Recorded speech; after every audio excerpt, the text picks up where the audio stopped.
Y'all did an excellent job. Excellent job.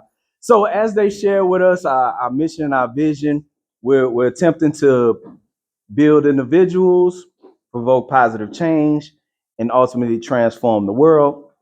We have a mission to create self-awareness. We want to revitalize relationships and restore balance, creating security and safety in the human family. These are very important things. And so here are our 7 core values. We value self-awareness. We value transparency. We value empathy. We value personal development. We value honor. We value love. And we value social responsibility. And so, as we pay attention to these different core values that we have, each one of these lessons are going to talk about these different things, and we're going to be able to improve on each one of them. And we value these things for specific reasons. And once we're able to accomplish these things in our personal lives, this helps us to be able to carry out that mission and that vision that we have. All right. So today we're going to be talking about transparency, living your truth. Everybody say your truth. All right, welcome to Diplomat Center Birmingham. Today we explore our second core value, transparency. We'll discover how to overcome fear and embrace our authentic selves. All right. So, transparency, it involves open communication. Everybody say open communication. All right, so this involves conveying information honestly without the fear of judgment, without the fear of being condemned, without the fear of being judged. And so we struggle with transparency because of those things. And so this is gonna require group vulnerability, which is us creating safe spaces where everyone can be completely open. Everybody can be completely open. And that, again, that is a struggle because many of us have not had access to safe spaces. Many of our environments that we have been a part of have not been safe spaces. Unfortunately, sometimes that was in our very home that we grew up in. All right. And so relationship sharing, freely sharing feelings, fears, hopes, and dreams with others. So in a place where you have open communication, in a place where you can be vulnerable, you have the capability of sharing your personal feelings, sharing your fears, sharing your hopes and your dreams with others. Unfortunately, in a lot of the environments that we come from, we have not been able to openly share our feelings. Because in the process of us sharing our feelings in the past, we've been reprimanded from sharing our feelings. We've been told that we are too emotional. We've been told that, these different things that have been said to us that cause us to say, okay, I'm going to shut down and I'm not going to openly share my feelings because I know what's going to come along with us. We haven't been able to share our fears because the mentality of I can't share my fears because I can't show weakness. And in an environment where you feel you can't show weakness is because this is an environment where you don't feel safe. Hopes and dreams. Now you know that was very dangerous for us, and a lot of times we were sharing our hopes and our dreams, and the people who we felt loved us and cared about us told us that we couldn't do it. They told her, boy, you know you can't do it. You know you dumb, boy. You know you can't do that. You know what I'm saying? People who we love said stuff like that to us. People who we trusted, people who we looked up to said things like that. And so what we learned at that point is no more sharing personal feelings, no more sharing hopes, no more sharing dreams. Amen. Y'all with me on this one? All right. Let's look at Gideon and let's look at the transparency that he had. Now, it says, this is in Judges chapter 6, verse 12. It says, and the angel of the Lord appeared to him and said to him, the Lord is with you, you mighty man of valor. Now, this is what was being spoken over him while he was in a situation where he was afraid, he was scared, he was exemplifying being a weak, timid man. But the word went forth and said that he was a mighty man of valor. So, which one is more concrete? What we're feeling and what we're exemplifying, or what God said about us. What God said about us is more concrete. It's just we have to catch up with what God have said about us. We have to catch up with it. It said, the Lord is with you, you mighty man of valor. Gideon said to him, oh, my Lord, if the Lord is with us, why then has all this happened to us? He's looking at the circumstances. Based off my circumstances, the Lord can't be with us. He's being transparent. Being transparent. The Lord can't be with us because of look at our circumstances. It said, and where are all the miracles which our fathers told us about, saying, did not the Lord bring us up out of Egypt? But now the Lord has forsaken us and has delivered us into the hands of the Midianites. This is what the circumstances were saying. This is what the circumstances were saying. It says, then the Lord turned to him and said, go in this might of yours, and you shall save Israel from the hand of the Midianites. Hold on, wait a minute. So he's expressing his negative feelings, his negative emotions that he's seeing, that he's experiencing, right? And the Lord basically told him, you are the answer to the problem that you see. A lot of the challenges that we see and the frustrations that we have, we are the answer to these problems that we see. So God is basically telling him, okay, you see what you see, but you're going to fix it. Look what he said. Then the Lord turned to him and said, go in this might of yours, that word might means power, and you shall save Israel from the land of the Midianites, hand of the Midianites. Have I not sent you? So he said to him, oh my Lord, how can I save Israel? Look what he said. How can I save Israel? Indeed, my clan is the weakest in Manasseh, and I am the least in my father's house. So he's saying, my people is the weakest people in the whole community. And in my father's house, I'm the least in my father's house. So how am I going to be able to fix this problem with the circumstances that have been given to me? How? So what we do is we view our circumstances and we say somebody need to do something about this, but the whole time the Lord had placed something in us to be the initiator to do something about this. And so what he's constantly doing is looking at his circumstances. He's constantly looking at what they said, what he said, what she said, and what I internalized about myself, and I've disqualified myself from doing it. But if God told me I'm a mighty man of valor, that's what I am. If God told me to go and do it, that means I can go and do it. This is whenever we in this place, when he in these circumstances where we feeling as though, I don't measure up, I can't do it, I'm not this, I'm not that, but somebody got to do it. God, won't you fix this? And God saying, I am going to fix it. But guess who I'm going to use? I'm going to use you. But we'll never get to that place to where God can put us in this circumstance where he's sending us out if we don't become transparent. It says, and the Lord said to him, surely I will be what? I will be with you, and you shall defeat the Midianites as one man. So what the caveat is, that's going to make sure he's going to make it happen. He said, I will be with you. You have to understand, God is with you. God has grace on you. God has plans to make this thing happen through you. But if you got in your mind that somebody else is going to come and fix it, that's not how it works. You seeing the problem is because you're the answer to the problem. But many of us struggle with getting to this place to get even sent out because of our fear of being transparent. Everybody with me? Let's look at Proverbs, and this is going to help us. This is chapter 3. It said, let love and faithfulness never leave you.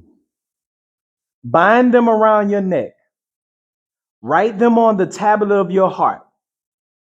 Then you will win favor and a good name in the sight of God and man. Look at it. Look at it. Look at it. Let love and faithfulness never leave you. That has to be a focal point. We talk about how we value love, and we talk about the faithfulness to continuing in God's word. And he said, write them on the tablet of your heart. This need to be on your heart. Love and faithfulness need to be on your heart. Why? So the byproduct is this. Then you will win favor and have a good name in the sight of God and man. Trust in the Lord with all your heart and lean not to your own understanding. In all your ways, submit to him. King James Version say, acknowledge him, and he will make your path straight. So in these processes of us doing the word, this opens the door for us to be able to operate in that area of transparency. So if I got favor with God and I got favor with you, when I'm transparent with you, are you gonna take it and be like, man?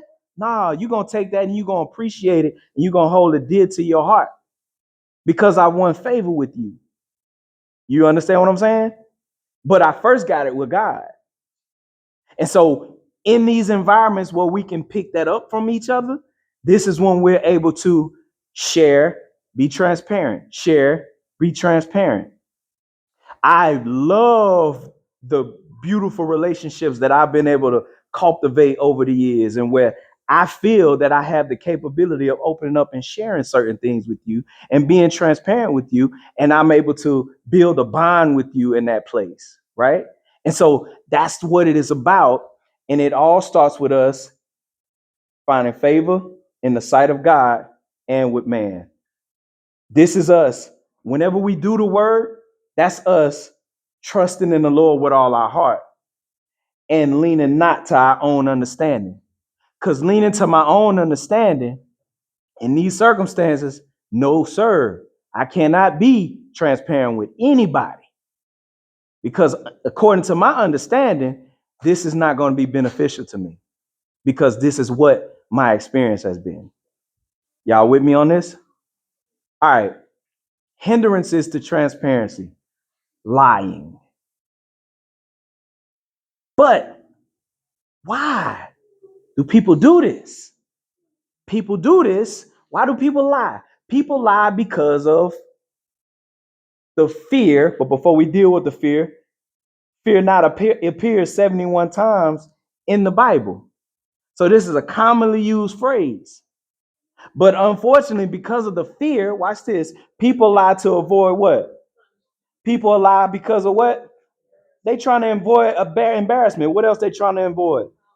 What else they trying to avoid? What else they trying to do? So people tend to lie because they are trying to avoid being punished. If you are a child and a child is in an environment, especially when the punishment is unjust, the child will adapt to this concept of telling lies because of the fear of punishment. And so whenever we pick up on a child lies all the time, constantly, we have to understand that in many of these situations, the child is a child and they haven't developed that prefrontal cortex. All they have is that limbic brain. And only thing they're focused on is not experiencing that punishment. The fear of embarrassment. People lie because of the fear of embarrassment.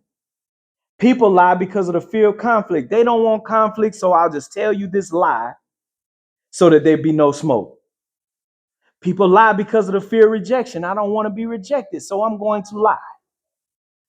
People lie because they just trying to gain an advantage over other folks. They just trying to finesse. So people lie for different reasons, but these are things that hinder us from transparency. The root cause: fear is the primary driven behind most deception. We have to understand that, and we have to overcome that. Lying is a deliberate act of deception. It involves making false statements or withholding information in order to mislead others. The primary purpose of lying is to deceive, manipulate, or avoid negative outcomes. It stems from fear of consequences. I tell people all the time, if you man enough to make a decision, you have to be man enough to deal with the consequences. If you man enough to make a decision, you have to be man enough to deal with the consequences. Lying damages trust and prevents authentic connections. It creates barriers to genuine relationships and personal growth. So this is the reason why a lot of people will make sure that they keep lying, and they try to rationalize it, but in the process you are damaging relationships and you are hindering your personal growth. Everybody say transparency. Hindrance to transparency: masking. So we talked about lying. Now we're going to talk about masking. What is masking? Masking is hiding your true self to meet others' expectations. Hiding your true self to meet others' expectations. I can remember when me and my wife first got married, and I had this overwhelming amount of pressure on myself to meet these expectations, because when I connected with my wife was functioning on a higher level of thinking. She was functioning on a higher level of living. And so I was trying my best to meet certain expectations. So I was willing to mask in certain aspects, in which I can remember in particular, you know, I remember we was looking for apartments, and I remember I was like, we found this apartment building. I was like, oh man, it's nice. And we found out what the rent was. And I'm like, and I'm over here on the side counting, thinking to myself how much I'm making. I'm like, Lord, I don't know if I but oh yeah, we can do that. Mask. Yeah, we can handle that.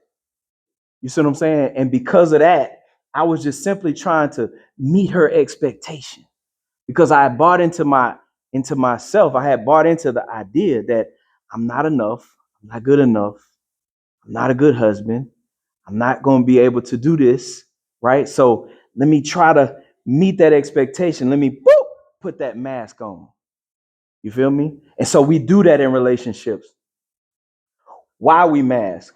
We mask because of protection from harm, protection from rejection, or the protection of judgment. So you'll have people that slap that mask on when they're around their peers because of the fear of harm. Like one of the masks that a lot of young people wear is, you'll see one of these young dudes and you'll see them at the gas station, and you'll see this big old long extended clip sticking out of their pants, right? In all actuality, a lot of them kids, they wouldn't kill nothing, neither will they let anything die. But that extended clip sticking out their pants is a mask of them presenting this idea that they are really like that they are really tough, that they're really a gangster, that they're a whole killer out here. But the whole time, they weak as water, and they ain't gonna kill nothing or let nothing die. But this is just a mask. Now, some of them YNs, they like that for real. But I'm just telling you, I've had some of them communicate that to me, that the only thing they doing is trying to use this as a defense mechanism.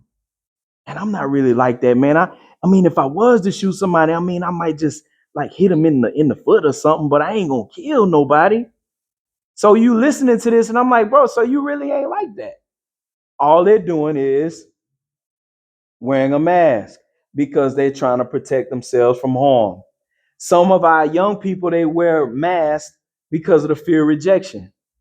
They are in environments where you supposed to be this way or you supposed to function this way, but you really don't rock like that. But in all because of the fear of rejection, whoo, you throw on that mask. Or because of the fear of judgment. Now watch this. One of the biggest places where people fear judgment and they wear the most masks is church. People come to church with their nicest clothes and they nicest mask, right? And they walk around, praise the Lord. You really ain't like that, right?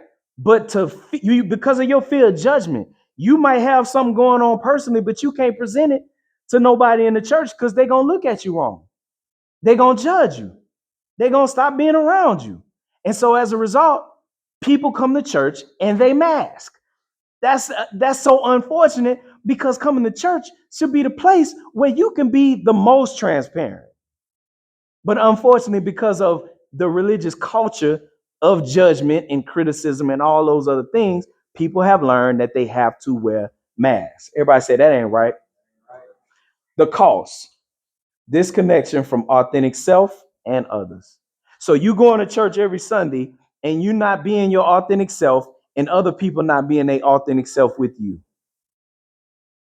Whenever you go around the people that you go around that you slap that mask on, more than likely they putting the mask on too. And so as a result, disconnection from authentic self. So you totally, this is how this is me. I disconnected from that so I can put this mask on so I can be accepted in here.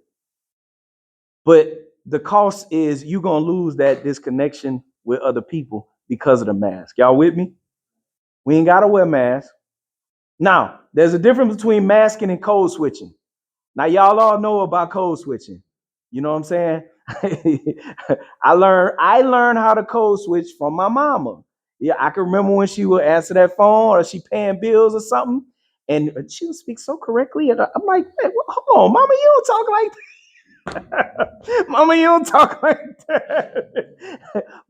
but I was learning that we have to learn the art of code switching. So when we go in certain environments, we have to code switch and we have to turn it on and adapt to the environment. Now, watch this. You know, um, the masking, what it does is it's suppressing the core aspects of self. Code switching is adapting language or behavior. You get what I'm saying? So, what code switching is very important. It's very important that you understand and you know how to do these things so that you can go into certain environments and you can be able to adapt to that environment, function properly in that environment, and be able to, there's no communication barriers. You see what I'm saying? You know, you adapt in language or behavior. Masking is driven by fear of shame. Code switching is driven by natural navigation of the environments. Masking is harmful to the authentic self, but code switching can be healthy and appropriate. Masking creates disconnection. Code switch, code switching facilitates connection. So there's different people that you're connected to.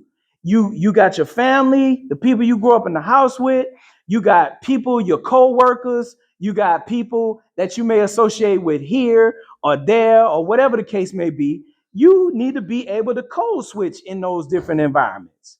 And the reason why it's very important for you to be able to code switch in those environments is so there'll be no barriers in the communication so that you can be able to connect with different people and things of that nature. Y'all with me?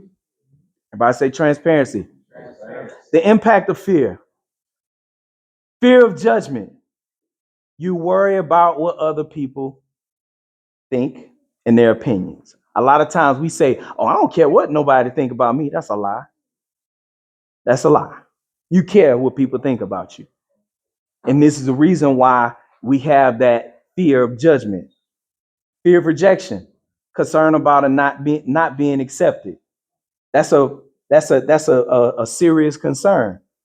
Fear of abandonment, anxiety about being left alone, fear of punishment, worry about negative consequences. All of these different things, these fears that we have, these are the things that hinder us from operating in transparency. Let's look at Isaiah 41. Look what it says. It says, fear not. Why? See, we keep going back to that. God is with us. So we don't have to fear consequences. We don't have to fear rejection. We don't have to fear abandonment because God is with us. God is with us. And whenever you understand how powerful that is, God is with you. I want you to think about this. Let's say, you was going to, let's say you was going to the family reunion, right? And you got President Obama with you. You know what I'm saying? Everybody gonna be like, hold on, wait, you got President Obama with you? Yeah, man. Oh, Beezy, you know what I'm saying? This is my cousin right here. You know, this is my brother-in-law Robert right here. You know what I'm saying? Hey, Rob, man, this is old Beezy, man. You know what I'm saying? You everybody gonna be looking at me like, oh, snap, boy, you got the juice, boy. You got President Obama with you. Now imagine how much more when you look at it, when you have the Lord with you. Not President Obama. You got the Lord with you. You know how much juice that mean you got? So as a result, fear not, for I am with you. Be not dismayed, for I am your God. I will what? I will do what? I will do what? How? With my righteous right hand. That right hand is the hand of authority. So that authority that I have, I'm going to use it on your behalf. So because of this, you ain't got no business operating in. That's good stuff, ain't it? Overcoming fear. So Isaiah told us, do not fear. I'm with you. Community support. Confess your faults one to another and pray for one another. This is in James chapter 5. The Bible says, confess your faults one to another. So I should be able to be in an environment, I should be in relationship with you where I can confess my faults to you. Watch this. And after I confess my faults to you, you're not going to beat me up about it. You're not going to beat me up about it. That's in that safe environment where I can operate in transparency. I can confess my faults to you, and you're not going to beat me up, but guess what we're going to do? So after I share that with you, you take that to your prayer closet, not to your gossip group. You see what I'm saying? You see how that works in a community support aspect? Self-awareness. Recognize the difference between who you have become and who you are. Remember, we talked about that before. There's a difference between who you have become and who you are. Who you have become is a byproduct of you operating in a certain environment. And in order for you to survive in that environment, you had to become somebody or you had to become something. But that's not the essence of who you are. You had to disconnect from who you are to become who you have become. There's a big difference, and you need to recognize the difference between who you have become and who you are. It's a big difference. Who you have become, the person shaped by fears, traumas, and coping mechanism. This is not your true self. Who you have become is a byproduct of fears, traumas, and coping mechanisms. This is not your true self. So what you may be presenting right now is not who you are, it's who you have become.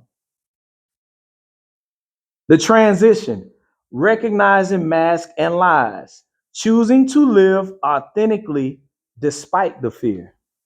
Now, in order to do that, to do something despite the fear, you have to have courage. Everybody say courage. Courage is the ability to do a thing while you are afraid. And this is why the Bible, when the Lord was talking to Joshua, he told him, he said, be strong and very courageous. King James said, and be of good courage.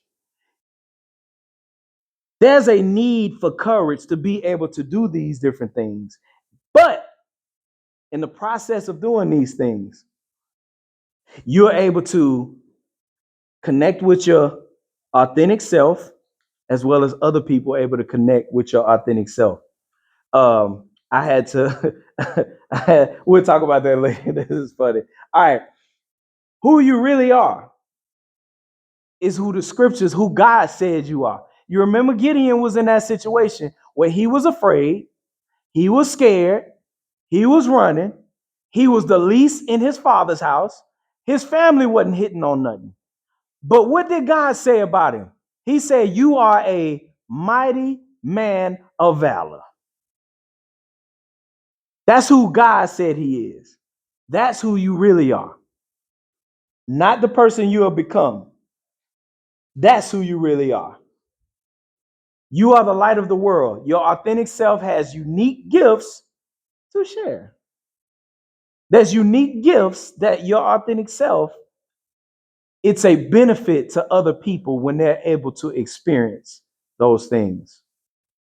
So when the scripture says, hold on, right here, you are the salt of the earth, but if the salt loses its flavor, how shall it be seasoned?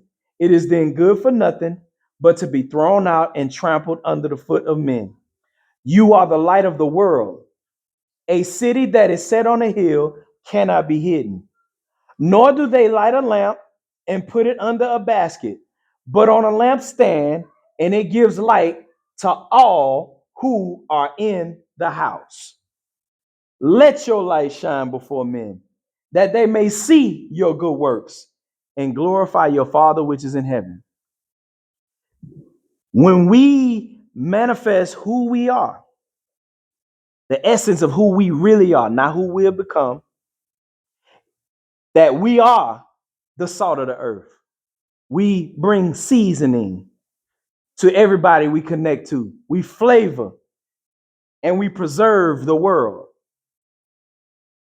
Because not because it's simply because of what God said about you.